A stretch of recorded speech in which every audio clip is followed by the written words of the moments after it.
Hello everyone, I thought I'd do a comparison video on the HoriZone Redback crossbow and the Cobra type crossbows, or the tomcats, or whatever other name they have. And I've already done a power comparison test, but this one's going to be all about what the differences are physically between the crossbows. So I'm going to look at all the little components of it to show you why the HoriZone's got quite a few nice features that the Armex type one, the Cobra, or the sort of tomcat, whatever other names they have. I'll just go at the Cobra from now on, what features they have. So we'll start off on the front sights and work our way back. Right, in frame we have both of the front sights. The HoriZone Redback's at the bottom or the left, and the Cobra is at the top right. So you'll notice that the Cobra at the top right just has a simple little plastic, kind of almost like a chess pawn piece. It's like this little thing that sticks up. And what the HoriZone Redback has is actually a little fibre optic piece of green wire, so you've actually got something that's much easier to see through the iron sight. So I'll zoom in on that so you can see it a bit better. Right, hopefully that's enough in focus, because the camera just seems to want to focus on the carpet behind it. But as you can see, it's got the green fibre optic sort of there as well.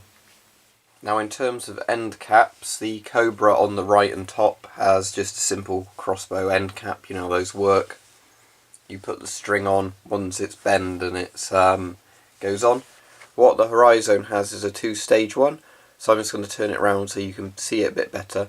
The idea is on this ledge here you put the stringer, and then on this bit you can put the string so they don't get in the way of each other while you're stringing the crossbow, which is a really clever idea. Let me just turn that around to show you. And you can see there that there's the two ledges, the one on the left for the stringer, the one on the right for the actual crossbow string to make it easier to string. Okay, now let's look at the system for cocking the bows. You'll see the HoriZone on the left, the Redback. It has something that goes all the way across, almost on the roller, and that's to evenly pull the string back, whereas the Cobra type design just has two little metal prods. Again, the Cobra design works well, but it's a less powerful crossbow. So the HoriZone pulls it back more evenly with its better design. If we look underneath both of the crossbows, you'll see that the HoriZone has a 20mm rail, and it includes a front grip with it, but you could put any aftermarket front grip on. The Cobra design doesn't, although it does have two screws there to me which suggest you could put some sort of aftermarket grip on it, but it isn't supplied with one. So having a 20mm rail all the way along is a much better design. And just so you can see it up close, there's that 20mm rail with the front grip on the very front of it. Now, one of the most important safety features on the crossbow is the actual physical safety, and this is where the HoriZone really sort of wins. On the Cobra you'll see that there's nothing that actually holds the string in when you cock it. It's just literally held in with friction, so if you jolt the bow it could shoot. And all the safety mechanism does is actually lock the trigger to stop that piece coming up. That bit there. When the safety's on, all it does is stop that going fully up. The HoriZone actually has a gate system there, and if I zoom in on it, it's like a lot of full-size crossbows have. So basically once the string passes, the gate shuts up and locks, and only when everything's in place will it actually let you shoot. You can see the safety switch there on the back. It requires you to push it in, and the safety is quite clever. You can't shoot the crossbow when the stock's down, so that's to prevent you damaging this bit on the front, although you'll be able to see that in frame, but the actual cocking device, because you can only shoot it when it's fully reassembled, the crossbow with the cocking hatch. And it also has an anti-dry fire system, so the bolt has to be in properly before you can shoot it to prevent a dry fire. So all those features together, plus a gate that locks properly, unlike something holding it in by friction, means it's a much safer crossbow to actually use and shoot, because the risk of an accidental discharge is much lower. Now to look at the rear sights. The Cobra has a very simple left-right rear sight, iron sight, that you can adjust with this thing, but they're quite fragile, so eventually that will break. What the HoriZone has in comparison is a much stronger M4 style sight, and it actually goes onto a 20mm rail. The Cobra does have a 20mm rail there, but you'd actually have to break this iron sight off or completely disassemble it to get off. This one you just take off like any other iron sight by taking the screw off, so it's a much better design because you can simply just remove one screw and get it off, and it's a stronger iron sight, as you can hopefully see from there. There's no wobble or anything with that, whereas this one, you know, is a lot more flimsy. So combine that with the fibre optic front sight, that's a much more versatile sight, and that's even if you don't put any, you know, red dot or anything else on.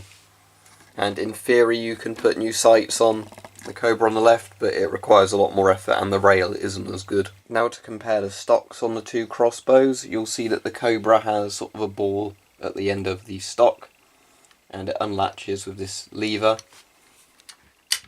The HoriZone's the exact same kind of thing, although it's a bit thicker and it has a more flat end, which means it's a better, you know, to actually use it as a stock rather than just a cocking handle. You can do both.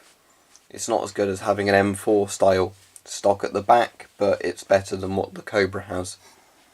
And as mentioned earlier, you've got that little latch there, so when you cock it, it has to go fully back in and close before it will let you shoot it, so you can't have that snap back. So there we go, those are the main difference between the Cobras and the HoriZone Redback.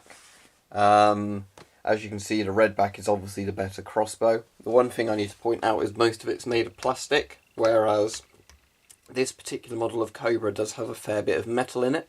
But that being said, the Redback has very good plastic. You can see there's a few other minor things, like the Redback has rubberized grips and things which make it more comfortable. But they're only very minor things. I don't mind the Cobra's sort of grip or anything at all, but as well as the Redback being £80 by default, whereas while these claim to be £80, they're actually about £50 or £60 draw weights. So the Redback's more powerful. However, I haven't seen them for sale here, but supposedly you can get the Redbacks with a £50 prod to make them the same power as these, but just with all the other features.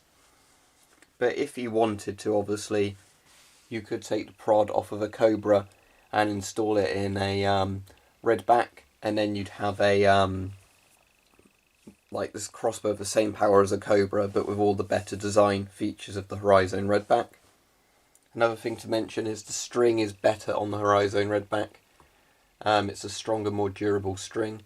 So if you were to shoot a Cobra of the HoriZone string, it would still work absolutely fine, but if you were to put a Cobra string on the HoriZone, there's a risk it could break and damage the bow, because the string sort of holds more tension on the £80, real true £80 bow than it does on the sort of pseudo £80, the £50 bow on this one.